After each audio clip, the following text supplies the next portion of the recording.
The time has come. I did a little poll a while back asking which topic I should use for the next horrible summary video, and Tales of Solix pretty much unanimously won. So this video is going to be a little bit difficult to do because I played a part in its creation. Not a very big part, but like, still. I voiced a couple characters, but also I contributed to maybe a few ideas. I don't remember what they were though. Although I know Gruber Games made the series because he saw some of my older videos and it kind of gave him the idea to go back to making Bionicle type content. And if you didn't know, Tales of Solix is a sequel to the series known as The Idiots, which I mean I thought was pretty funny back then, but it's like, it's okay. Oh, also speaking of Gruber Games, here he is now! Hello everyone, it is me, Gruber Games, and since it's been a pretty long time since some of these episodes came out, I am here to give my own takes on the episodes like Slash said. That's just also giving me an opportunity here to kind of plug something. I'm sure most of you have seen my update video about the series, but just to reinforce that for those who might watch Slash but not me, I do want to go ahead and let you know that I will not be moving forward with the rest of Season 2 as a series. Just so everybody knows, the rest of Tales of Solix is going to be in a comic style. You can learn more about this in my video about it on my channel, which is just called Tales of Solix Update or something along those lines. Just wanted to let everybody know about that as we talk about the series here. Thanks to Slash for giving me the opportunity to plug that, and I'll give it back to him to finish this introduction bit. Alright, let's start. The episode starts off with Solix walking across the street. And he's obviously Solix Man. I mean, he has the same voice and also kind of looks like him. Also, Thog cameo. The flashback scene starts off with the idiots going to a war against Doc and his henchmen. I have literally no idea what the hell the Doc Troopers are supposed to be. A bunch of named villains also make appearances. There's Hellfire. He's like Spinal and Cinder from Killer Instinct if they did a fusion dance. There's Parkus. He's pretty much like Claw from Marvel. Sirak, the actual Horseman of Death. And Firelord, an official Hero Factory villain. Solix makes it through the battlefield, only to encounter the evil Dr. Citrosis. He is a generic mad scientist character with a German accent. Also, he took a piss on screen one time.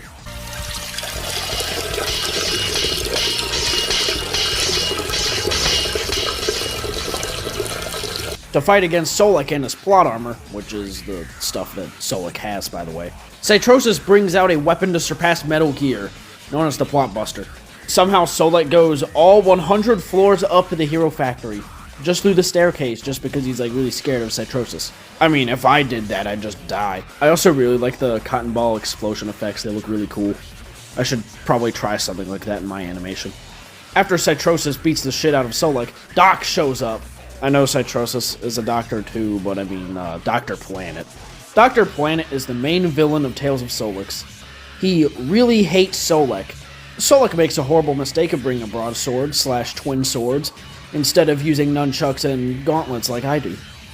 After they fight a bit, Doc steals all the plot armor that Solix had, and he becomes like really powerful. Doc teleports so much in this scene, he's giving Ganon from the Legend of Zelda cartoon competition. Also, holy shit, this scene looks beautiful. Then Doc uses Superman's super move from Injustice on Solix. Also, Doc's henchmen killed all of Solix's friends, I forgot to mention that. Doc drops Solix off of the 1,932 foot tall Hero Factory. That is 400 feet taller than the Empire State Building. No idea if that's canon to TOS though. Honestly, this episode is really good! Comparing it to my own series, my first episode kinda sucks. Mostly due to how short it is and also how I mostly told and didn't show. With Tales of Solix episode 1, you pretty much just see everything. Anyways, I'll let Gruber talk about his feelings on the episode. So at the time that episode 1 came out, it was by far the best video I ever made, and I think it's still pretty solid, but I have a lot of issues with it now. That said, though, I think this is by far, like, the most important video I ever posted. What this represented for the future of my channel and everything is just very important to me and still holds a lot of meaning to this day. That said, there's a lot of technical aspects to this episode that kind of hold it back for me. The editing isn't really there yet. I hadn't really figured out how I wanted to edit the series yet when this came out. I found my stride pretty quickly, and I'd say by the time episode like 4 and 5 come around, you can kind of see the editing style that the series is going to have.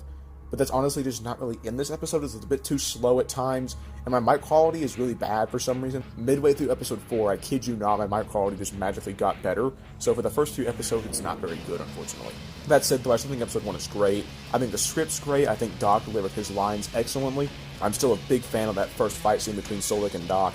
I just love some of those shots in there, like Solix running at Doc and then getting his shit punched. And then later when Doc uppercuts him into space and, like, you know, steps on his armor and shatters it and everything. A lot of great stuff here. I still think a lot of this episode holds up, but again, it is kind of held back by being the first episode.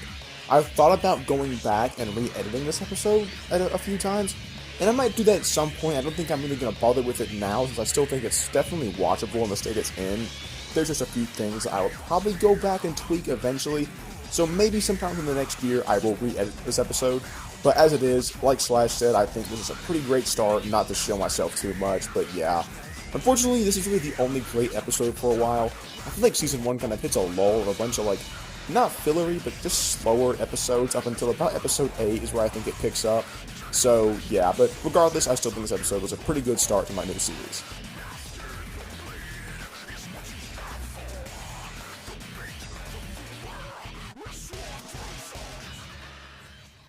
In episode 2, Solix goes to a villain bar, kind of like that one in Justice League Unlimited. There's a bunch of Bionicle and Hero Factory villains here that are actually real, also some original ones, including the legendary Borak Sneaker. Honestly, this episode isn't that notable. Solix is trying to find someone to teach him how to fight in, like, one of the worst places he could possibly do that. Although the Wolf Dog cameo is pretty funny. After a huge bar fight, Solix leaves the bar and then encounters Avon, who is a character that I created. This is the only time Avon appears in TOS, but it is my favorite cameo in the whole series. Anyways, Grouper, your thoughts on the episode? So after the madness that was episode 1 with the Doc fight and the Idiots Massacre and everything, episode 2 is meant to be kind of a cooldown period, and I think I did decent on it. It's not the greatest episode ever, but I think it's kind of fine. It's not fillery per se, but it's just kind of nothing too major happens here. It mainly serves to give Solix a bit of a reality check and show him, hey, you know, you're going to have to put effort going forward. We get some new villains introduced here, like Insanity, who comes back a couple of times. Actually, I think only one other time.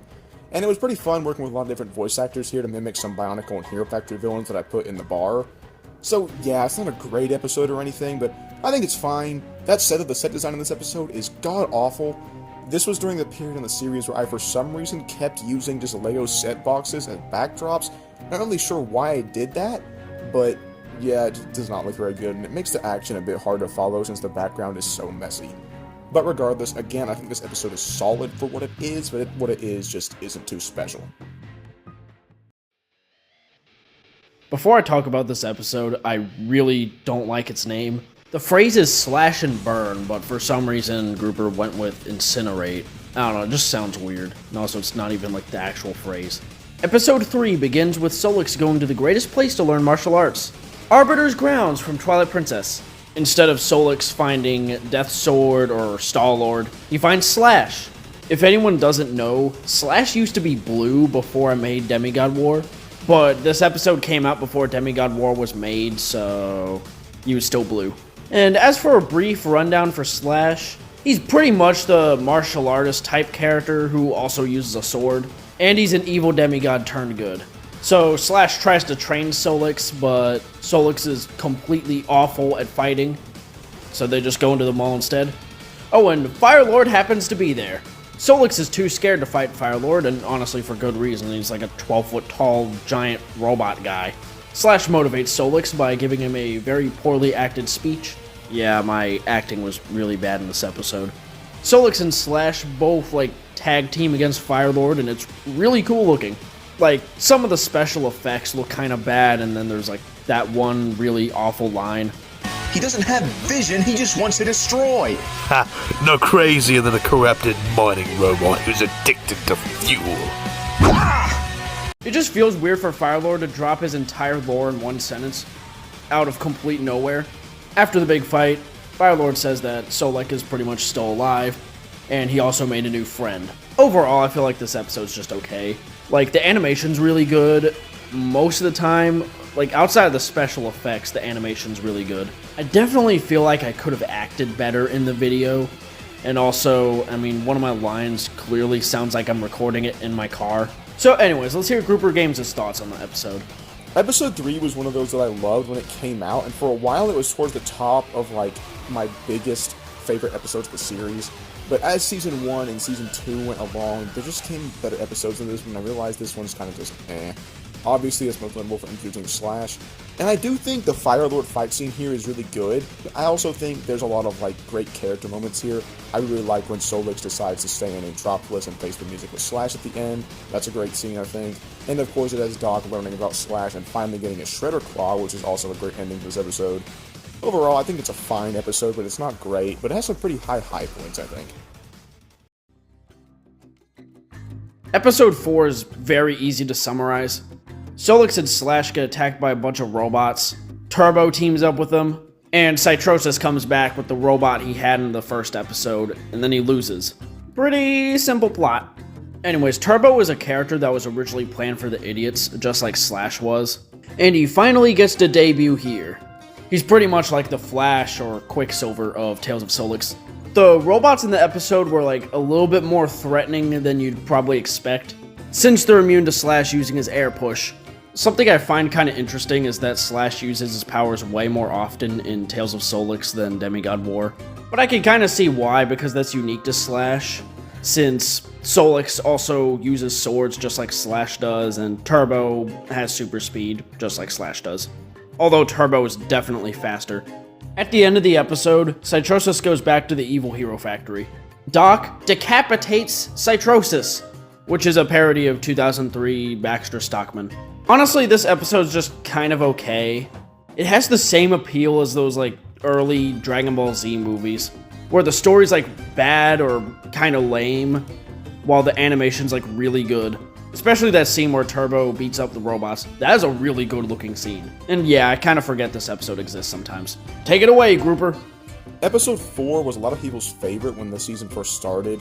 Now I think it's kind of though. The biggest shot of this episode is definitely the animation. I think it's got some of the best animated shots in Season 1, like when Turbo kicks and then punches a robot. I think that looked great. But other than that, the story is nothing to write home about. It's mostly just an episode to kind of move things along. We get Citrosis coming back, and we get his punishment at the end. And of course, we have the introduction of Turbo, who goes on to be one of the slightly more important side characters, I guess. And that is one of the biggest issues of this series, I think. I just don't really give the side characters much to do. But this is kind of going to be addressed towards the end of the Season 2 arc in the comics, so look out for that. But yeah, as it stands in Season 1 and 2, the episodes, these characters, outside of like Slash, Jack, Spark, Dronax, and a handful of others, just don't really do much at all. And Turbo's kind of guilty of that, but he does get his introduction here, including a parody of the Sonic 06 fan dub, which I think is still pretty funny. So yeah, this episode's fine, nothing too special. But again, it's got some nice animation in it, and I think it's serviceable, but it's probably one of my least favorites out of the first season. Whoo boy! Episode 5. This episode is probably the lowest point in Season 1, besides maybe Episode 2. So I'll just go over it real quick. So most of the episode takes place in Master's Casino, and this is also supposed to be the same casino in Demigod War Episode 7. So another new character shows up in the story, which is Master. Master is also a demigod like Slash. The difference is that he was mutated in a way that made him completely made out of fire. Master appeared in Episode 7 of Demigod War, but he wasn't a demigod yet. After Master finds out that Solix has a bounty on him, he attacks him because he's an asshole. It was just a joke! Meanwhile, Explode and Rotor show up and do bad guy stuff, I guess. So, hell yeah, we're gonna have a really cool fight scene with 4 of the heroes versus 2 bad guys. Nothing can go wrong from this. Until Rotor sprays nerve gas out of his arm, which somehow knocks out Slash and Turbo immediately. Demigods are immune to normal poisons, but I don't really think I told Adam that at the time. I'm also not sure if Turbo's a demigod or not. Master and Solix are unaffected because Master's made out of fire. He's also a demigod. And Solix is mostly mechanical. Oh, and if you think it's going to be a 2-on-2 battle, you're going to be wrong because Rotor immediately gets knocked down. So it's just the 2 heroes versus Explode until Master gets put out of commission. I like the bit where Solix takes Slash's sword for a second, but immediately after that, the fight ends out of nowhere because Raka shows up. Holy crap, this episode sucks. This also might be an extremely weird nitpick, but I don't really like it when Bionicle or Hero Factory villains are used in Tales of Solix for, like, villains of an episode. And even then, I feel like a better Hero Factory villain or Bionicle villain could have been used here. Mostly because, compared to other villains in Tales of Solix, he's extremely generic. And I feel like the worst part about this episode was having all these characters with Solix, and they don't really do anything.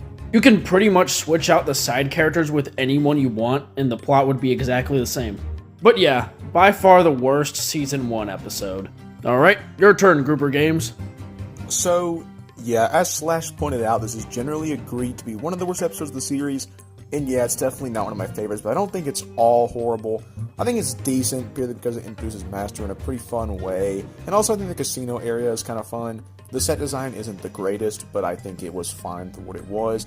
The fight's a little slow and not great, and honestly the nerve gas scene is really freaking stupid. Like, probably one of the worst scenes in the series, because both those characters should be very easily able to combat that, since Slash can just disperse the gas with his wind power, and Turbo can just run somewhere else that it won't affect them. Yeah, it's really stupid. If I were going back, I probably would have let the guys get the win on it instead of Solix. Obviously, it's important for Solix to get wins to further his arc, but as Slash pointed out to me a few days ago, probably would have been better to have him lose a few more times just to kind of get him down further, I guess, just so the other guys can shine more, and so when he gets victories, it has more impact. But yeah, overall, episode 5 is fine. It's not great, though. Episode 6 reveals that Citrosis is still alive, but he's just a head in a jar. Alright, roll the clip. Back in the evil jar! This is Citrosis' punishment for failing Doc in episode 4. And now he's forced to create a powerful weapon that Damatar had. But after all that, Firelord reveals that he changed voice actors and also has someone who could possibly beat Solix. Not gonna lie, I didn't even know that Firelord's voice was different until like my second viewing. So here's a new Tales of Solix original villain known as Zephyr. Zephyr's gimmick is that he can like smoke teleport kind of. I'm surprised Adam didn't even like design him more like a ninja, because like I feel like this is the kind of power you would give to a ninja character. So Zephyr's plan is to pretend to be Solix's friend so he can steal information from him and maybe kill him later. Although Firelord said that he's a really famous criminal. This is like James Bond being the most famous spy. Isn't the whole point for people to not know who you are? Anyways, Doc gets Sirak to be a public punching bag for Zephyr. Before that, we see Sirak talking to a mysterious character known as Dreadnoks.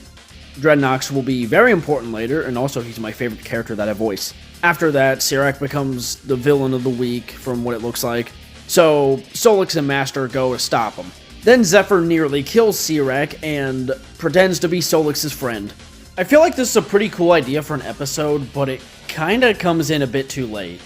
Also, the whole charade doesn't even last that long. Then we have another bar fight, but like, it's pretty quick. A little bit forgettable, but still fine. Zephyr comes back to Doc, and then Doc cuts off his arm, and the episode is over.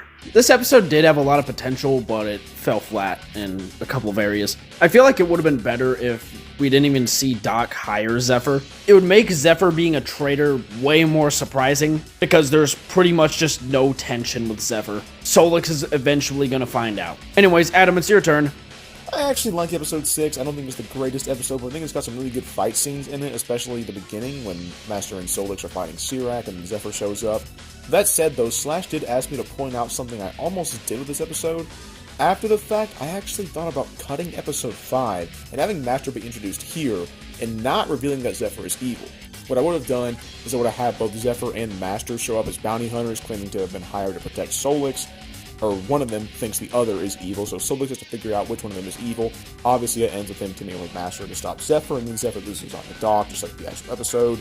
Honestly, I kind of wish I went with this, since it would have cut the more fillery episode 5 and introduced Master in a bit more of a memorable way. I still like Master's introduction in episode 5, and I like his role in this episode a lot, where he's kind of like trying to tell Solix, hey, you know, you can't trust everybody. But yeah, overall, this is a fine episode. I think Zephyr is a fun side villain, even though it doesn't do too much past this episode. So, yeah, episode 6 I think is solid, but if I were to make the series now, I definitely would have gone with that idea and ended up, like, introducing Master here and having the whole dynamic of Solix as a choose. Episode 7 begins with Spark stealing something from Citrosis. Oh yeah, Spark is one of the idiots that presumably died in the first episode. He's pretty much just a really nice robot. After Citrosis sees Spark steal his thing, he sends Hellfire after him. And that crystal thing is the energy source for the Godkiller cannon, which Doc is forcing Citrosis to create. Then we cut to Solix, who is training with Turbo. We don't really get to see him train at all, not even in the previous episode. Then Spark shows up and reunites with Solix, until Hellfire also shows up and starts to do his whole villain thing. Now, I'll say this about the episode, the animation's really good, especially with the green screen effects. Adam definitely got better over time using those. So the heroes run away from Hellfire and retreat to the Embarker stronghold. Solix is really glad to see Spark back, but Hellfire eventually tracks them down. And oh hell yeah, 4 heroes versus 1 villain! I sure hope nothing goes wrong! Everyone fights Hellfire for a little bit, until the roof collapses and puts Slash and Turbo out of commission again. I feel like I would be a little bit lighter on this situation if it didn't happen 2 episodes ago. Even at the beginning of the episode, you think Turbo's gonna do something, but no. Also, weird criticism, but Spark and Turbo look way too much alike. And I know Spark is Starguard's actual self-mock, but I don't know if Adam or Turbo Creamer designed Turbo. I don't know, I forgot. Then there's more fighting, and they remind Hellfire of, like, what he used to be. Then he nearly gets killed by the Hero Factory guys, and then they take him back and, like, regenerate his body or whatever. Mainly to reverse the accident that caused him to look like that. This is also the only time I voiced Hellfire. I didn't want to voice him again in any later episodes because I think his voice sounds way too similar to Bonesaw. Overall, this episode's okay. I did like the action, but the other stuff just felt kind of weak. Alright, your turn, Grouper Games. Episode 7 is kind of whatever. Similar to Episode 3, this one has fallen down my ranking a lot since I made it. It is notable, obviously, it introduces Spark, and it gets Hellfire to finally stop being evil and resolve that arc, but his character does next to nothing going forward. I think his only appearance after this is just in, like, that furniture commercial in Episode 17, I think it is, which is funny, and he will be doing stuff later on in the TOS comics, but, yeah, he's not that notable of a character. Obviously, though, we do have Spark's return here, and I think Spark is one of the most developed and most important members of the Makuro Alliance, who haven't been named that yet, but will be named that in the future. He comes back in this episode. That's really the only thing that it matters. The effects in this one do get a little bit better. You can kind of see them starting to get probably the best they're going to get in Season 1, and then throughout Season 2, I think the effects look even better. But yeah, they do have a noticeable increase here with Hellfire's fire effects. But the animation here is a little bit weak, in my opinion, compared to other episodes. That's just kind of whatever. Once again, though, Solix doesn't really get the win in this episode. I think the situation just kind of resolved itself, which actually happens quite a bit in Season 1. It's one of the bigger issues I have with the scripts, looking back on it. But, you know, still, it's a fine episode, but definitely not one of my favorites anymore. Okay, so that's going to be all the episodes I'm going to review today. Now, I know I may seem a little bit negative in this video, but I mean, most of the episodes after these are a lot better. Now, like and subscribe if you want more horrible summary content. I may even make a sequel to this. I'm probably going to make Demigod War episode 11 next. I kind of just alternate between horrible summary and Demigod War. So yeah, I hope you enjoyed the video, and see you next time.